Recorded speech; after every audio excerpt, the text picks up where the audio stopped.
Shalom, Bapak Ibu, Saudara yang terkasih dalam Tuhan. Pagi hari ini kita bersyukur oleh pemeliharaan Tuhan, oleh kasih Tuhan kita boleh ada sebagaimana adanya saat ini. Sungguh Tuhan baik bagi kita, amin.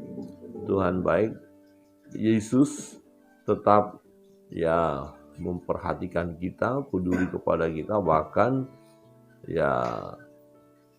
merindukan supaya kita tetap setia dan memuliakan Dia. Kita ada di dalam pemeliharaannya. Pembacaan firman Tuhan Yohanes pasal 17 dari doa Yesus menunjukkan betapa Dia bertanggung jawab atas kehidupan kita ya. Dia memelihara kita, Dia menjaga kita, dan Dia akan mau di mana Dia berada, di situ pun kita nanti berada. Mari kita membaca firman Tuhan Yohanes 17. Kita mulai dari ayat 9 ya. Kalau kita lihat ayat 9 atau mulai ayat 8 boleh ya. Ayat 8 saya membaca, ayat 9 Bapak Ibu Saudara, dan seterusnya sampai 21 kita akan baca. Ayat 8, sebab segala firman yang engkau sampaikan kepadaku telah kusampaikan kepada mereka, dan mereka telah menerimanya. Mereka tahu benar-benar bahwa aku datang daripadamu, dan mereka percaya bahwa engkaulah yang telah mengutus aku. Aku berdoa untuk mereka, bukan untuk dunia aku berdoa, tapi untuk mereka yang telah engkau berikan kepadaku, sebab mereka adalah milik. Segala milikku adalah milikmu, dan milikmu adalah milikku, dan aku telah dipermuliakan di dalam mereka. Jangan aku tidak ada di dalam dunia, tapi mereka masih ada dalam dunia, dan aku datang kepadamu.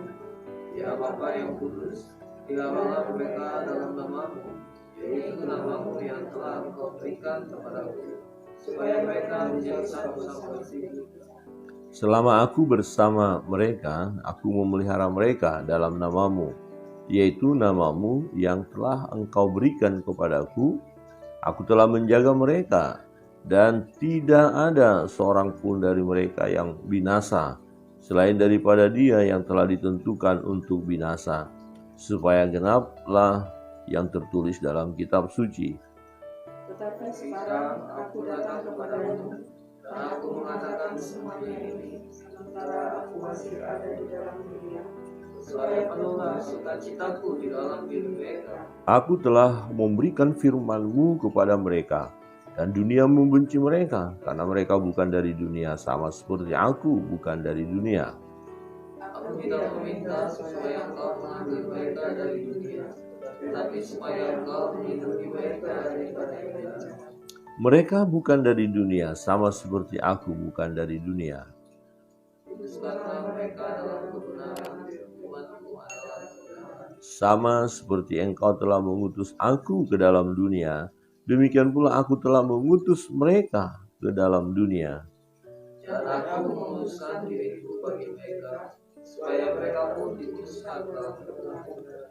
Dan bukan untuk mereka ini saja aku berdoa, tetapi juga untuk orang-orang yang percaya kepadaku oleh pemberitaan mereka, supaya mereka semua menjadi satu sama seperti Engkau ya Bapa, di dalam aku dan aku di dalam Engkau, agar mereka juga dalam kita, supaya dia percaya bahwa Engkaulah yang telah mengutus aku. Demikian pembacaan firman Tuhan. Nanti bisa dilanjutkan ya. Nah, di sini kita melihat bagaimana Yesus sungguh mengasihi setiap orang yang percaya, dan tidak seorang pun yang akan binasa. Orang-orang yang sudah percaya itu tidak akan binasa. Nah, ketika Yesus akan pergi, akan ke surga, akan bersama-sama dengan Bapa, dia berdoa. Menarik di sini, dia berdoa menyerahkan orang-orang yang percaya kepada dia ada dalam pemeliharaan Allah. ya ada dalam pemeliharaan Allah. Saudara yang terkasih, kita melihat dikatakan di sana, ya, dan aku tidak ada lagi di dalam dunia, tetapi mereka masih ada di dalam dunia.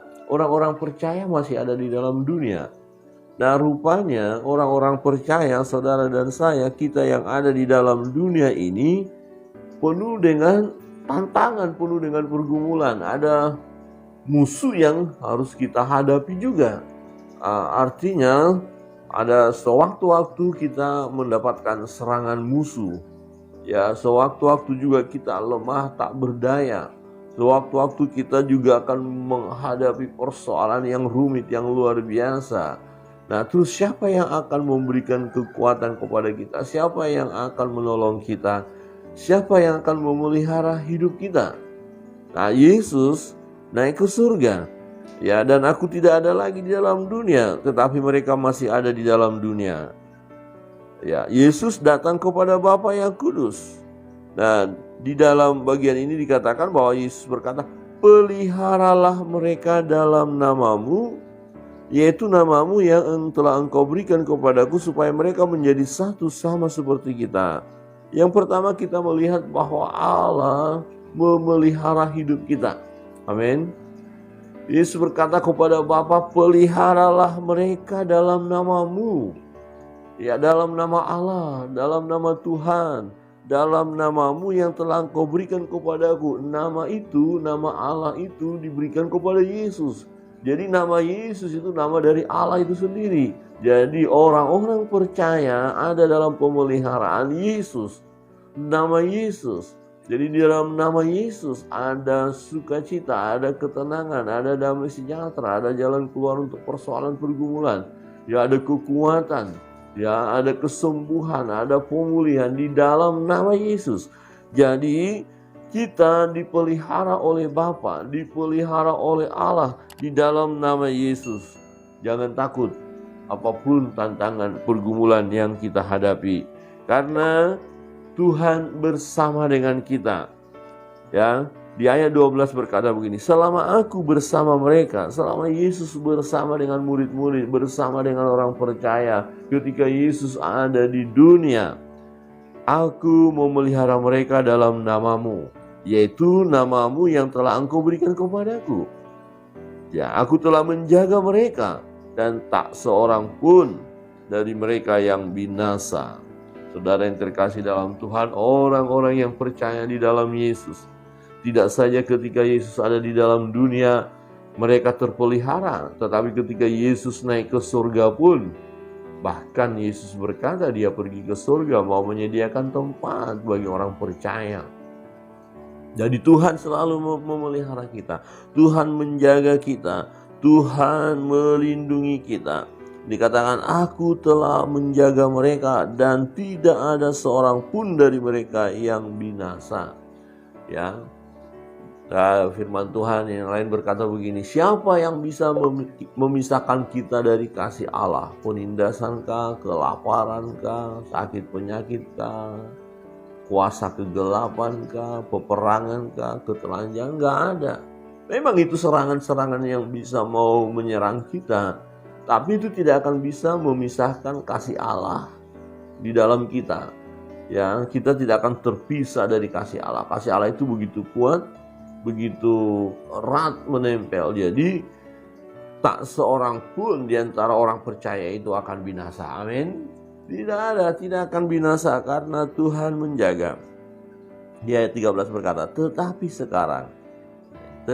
sekarang aku datang kepadamu dan aku mengatakan semuanya ini sementara aku masih ada di dalam dunia, supaya penuhlah sukacitaku di dalam diri mereka. Mengapa? Yesus berkata kepada Bapa supaya Bapa memelihara mereka, melindungi mereka. Ya, tetapi sekarang, nah saya kan masih ada di bumi gitu ya. Tapi aku akan pergi, terus bagaimana dengan mereka? Mereka ada dalam pemeliharaanmu ya Bapa. Ya, ini mengingatkan kita akan kasih Tuhan, menguatkan iman kita. Jangan pernah ragu-ragu untuk percaya kepada Yesus. Jangan ragu-ragu. Dan yang menarik adalah di ayat 14 dikatakan, aku telah memberikan firman-Mu kepada mereka, dan dunia membenci mereka karena mereka bukan dari dunia, sama seperti aku bukan dari dunia. Aku tidak meminta supaya engkau mengambil mereka dari dunia. Jadi Yesus tidak berkata kepada Bapa, karena aku pergi kepadamu ya Bapa, juga sama-sama mereka dong diambil aja sekalian. Tidak. Ya, Yesus tidak meminta kepada Bapa orang percaya itu diangkat segera. Memang akan ada pengangkatan nanti. Kita sedang menantikan. Tapi Tuhan tidak berkata, Yesus tidak berkata kepada Bapa, ya biar sekarang aja. Tidak.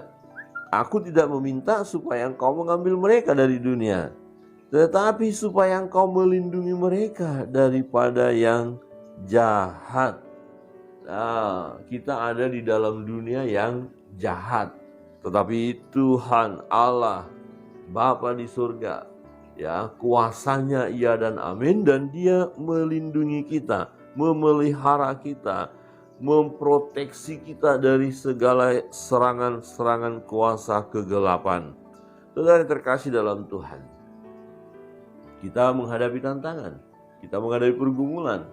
Ya, firman ini mengingatkan kita bahwa Tuhan melindungi kita.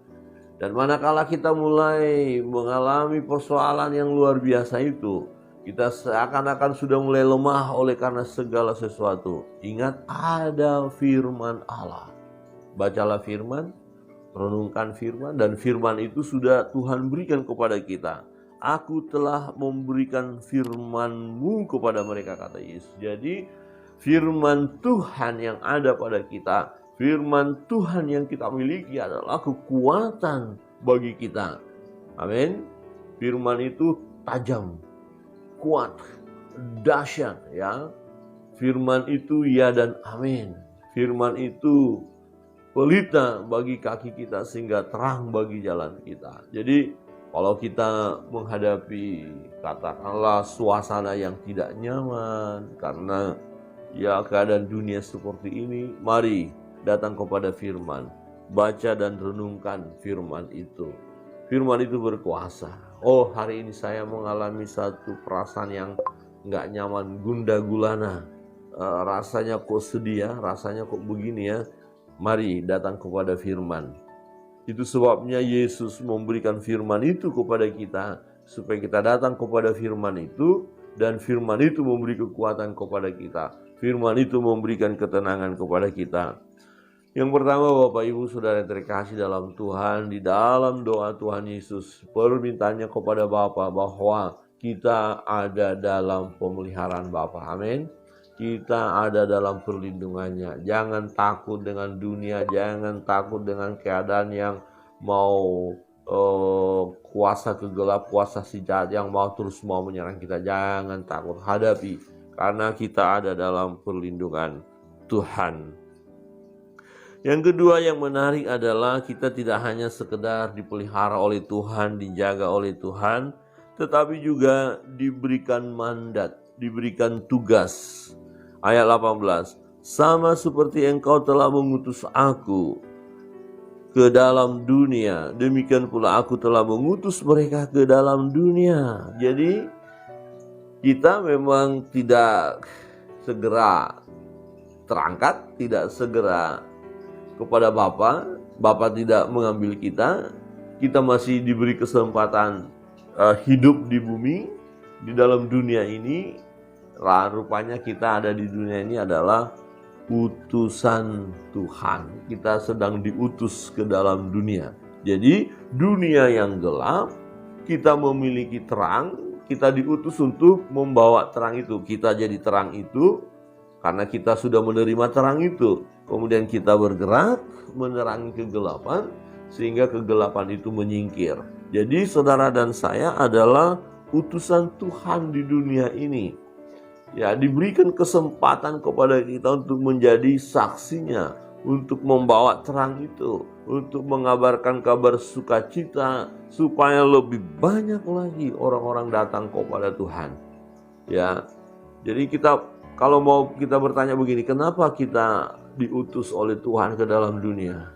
Karena ada tugas yang harus kita kerjakan. Ya, ada tugas yang harus kita lakukan. Ada kerinduan Allah Bapa supaya jelas firman Tuhan katakan Allah tidak menghendaki kematian orang fasik di dalam kefasikannya. Jadi Tuhan melihat dunia yang sudah jahat ini, manusia yang sudah jatuh ke dalam dosa yang tiap-tiap hari banyak orang melakukan kejahatan, pembunuhan, segala macam lah, tipu daya, pikiran jahat, ya melancarkan serangan-serangan yang lain. Banyak sekali ya isu fitnah, berita-berita nggak benar. Wah, dilakukan oleh orang-orang yang tentu mereka belum percaya kepada Tuhan. Kalau orang itu percaya kepada Tuhan, menjadi pengikut Kristus, ya bagaimana mungkin dia akan memberitakan kabar-kabar bohong? Bagaimana mungkin dia akan memfitnah? Bagaimana mungkin dia akan membunuh? Bagaimana mungkin dia merancangkan kejahatan yang luar biasa? Nggak mungkin kalau dia sungguh-sungguh pengikut Kristus. Tapi karena ada banyak orang yang belum datang kepada Tuhan, hidup mereka dikuasai oleh kegelapan, maka Tuhan mengutus kita. Yang saudara dan saya adalah utusan. Untuk apa? Menjadi saksi Kristus, memberitakan kabar sukacita supaya orang-orang tadi yang melakukan hal yang jahat ini jangan sampai mereka mati di dalam kejahatan mereka. Sebab kalau mereka mati dalam kejahatan mereka, belum datang kepada Tuhan, maka mereka akan masuk neraka, mereka akan binasa, dan Tuhan tidak menghendaki kematian mereka di dalam kefasikan mereka. Tuhan mau supaya mereka masuk surga. Tuhan mau supaya mereka mendengar firman Allah. Mendengar firman Allah, dari situ akan timbul iman dan akhirnya percaya pada Yesus. Nah, berarti dibutuhkan pribadi-pribadi yang sudah dapat firman tadi untuk membagikan firman itu kepada orang-orang yang masih hidup di dalam kegelapan. Nah, itu kita diutus. Saudara dan saya diutus. Kita ini adalah utusan. Berarti ya kita hidup sekarang ini ada tugas. Amin. Coba katakan kiri kanan, kita sedang melaksanakan tugas itu. Selagi hidup, ya ini tugas. Ya, tugas. Dan kita sungguh bersyukur untuk itu. Menarik adalah bukan hanya kita yang didoakan oleh Tuhan Yesus supaya ya kuat, tetap terpelihara, melaksanakan tugas, dan akhirnya dapat tempat yang indah.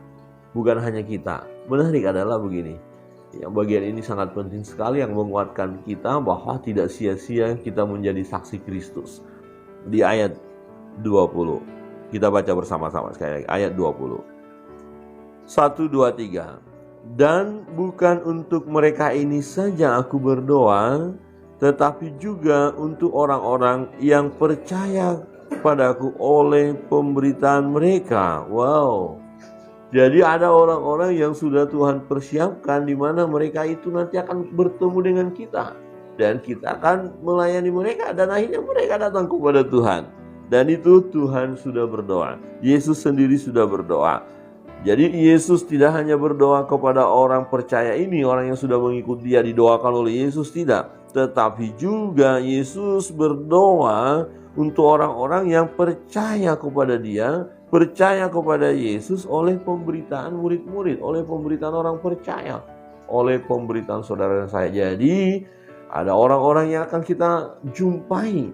Tuhan menunjukkan itu, Tuhan mempertemukan mereka dengan kita. Kemudian kita beritakan Injil, kita beritakan kabar sukacita, kita beritakan firman Allah. Nah, di dalam Yesus ada keselamatan. Kemudian mereka percaya pada Yesus. Dan untuk orang-orang ini, Yesus sudah berdoa supaya mereka semua menjadi satu, sama seperti Engkau, ya Bapa, di dalam aku dan aku di dalam Engkau, agar mereka juga, yaitu orang-orang percaya ini, baik orang percaya saat ini dan orang percaya yang oleh pemberitaan kita kemudian akan menjadi satu, ya, agar mereka juga di dalam kita, supaya dunia percaya bahwa Engkaulah yang telah mengutus aku. Yesus diutus oleh Bapa datang ke dunia untuk menyelamatkan manusia yang sudah jatuh ke dalam dosa itu, supaya manusia yang sudah jatuh dalam dosa itu ya bertobat, menjadi pengikut Kristus, dan akhirnya mereka diselamatkan. Ya, mereka akan memperoleh hidup yang kekal, mereka tidak binasa. Saudara yang terkasih dalam Tuhan, kita orang percaya, kita bersyukur bahwa Tuhan yang memilih kita, bahkan menetapkan kita supaya kita pergi menghasilkan buah. Tuhan menetapkan kita untuk menjadi saksi. Tuhan mengutus kita, jadi kita ada sebagaimana ada saat ini. Kita ini adalah utusan Allah, utusan Tuhan. Ada maksud Tuhan, mengapa Tuhan belum ambil kita, supaya kita dapat menyaksikan kasih dan kuasa Tuhan, supaya kita terus memuliakan Tuhan, mengagungkan nama Tuhan, dan pada akhirnya kita orang percaya akan bersama-sama dengan Allah Bapa di surga. Amin. Ada tempat yang sudah Tuhan sediakan. Yang pertama, pada pagi hari ini, melalui kebenaran firman Tuhan, kita bersyukur kita ada dalam pemeliharaan Tuhan. Memang kita masih ada di dalam dunia, dan dunia tidak mengenal kita. Artinya akan ada serangan-serangan yang akan kita hadapi. Ada masalah, pergumulan, tantangan yang luar biasa. Tapi jangan takut, Tuhan memelihara kita, Tuhan melindungi kita, menjaga kita, dan tak seorang pun di antara kita yang akan hilang, yang akan diterkam sehingga babak belur, kemudian terhilang dari kawanan itu. Tidak, kita akan tetap satu karena Tuhan sungguh mengasihi kita. Yang kedua, ya ternyata kita belum meninggalkan dunia ini. Masih Tuhan izinkan ada di dunia karena kita sedang dalam melaksanakan tugas itu. Kita adalah utusan. Kita adalah utusan. Mari lakukan tugas dan tanggung jawab itu dengan maksimal. Kobarkanlah karunia roh yang kita miliki itu. Tetap bersemangat, tetap melayani Tuhan. Dan yang ketiga, kita bersyukur karena ada orang-orang yang akan kita jumpai dan mereka sudah Tuhan persiapkan untuk mendengar firman Allah, dan melalui pelayanan kita mereka akhirnya datang kepada Tuhan, dan kemudian kita akan bersama-sama. Kiranya kebenaran firman Tuhan pagi hari ini menolong kita untuk menikmati kehidupan ini. Kita serahkan hidup kita kepada Tuhan, kita memberi diri kita dipakai oleh Tuhan. Kita hadapi segala tantangan yang ada dengan bersandar kepada Tuhan. Tuhan Yesus selalu menyertai kita, memelihara kita. Dia Immanuel, Dia tidak pernah meninggalkan kita sedetik pun. Bahkan Roh-Nya yang kudus ada di dalam diri kita. Kita akan masuk dalam doa-doa kita. Sebelumnya kita